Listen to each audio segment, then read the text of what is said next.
ఇప్పుడు బాగా కలవరపెడుతుంది ఏంటి అనంటే, ఈ సైబర్ ఫ్రాడ్స్. ఇన్నోసెంట్ పీపుల్ చాలా ఈజీగా ట్రాప్ అయిపోవడము.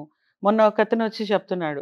మా అబ్బాయి చాలా ఇన్నోసెంట్. అబ్బాయి he is a class topper. He is in his 12థ్ క్లాస్. అతను ఒక అక్యూజ్డ్ కింద ఒక హర్యానాలో కేస్ రిజిస్టర్ అయింది అతని పైన.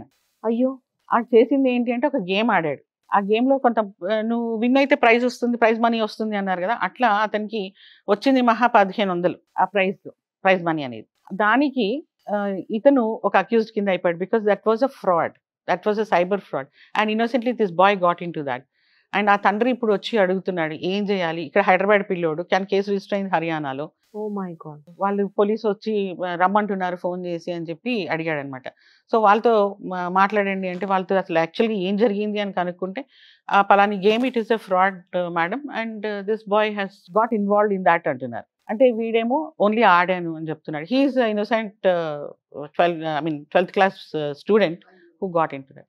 సో, అట్లాంటివి కొన్ని నిజంగా బాధ అనిపిస్తది. అంటే ఇన్నోసెంట్‌గా పిల్లలు ట్రాప్ అయిపోవడము.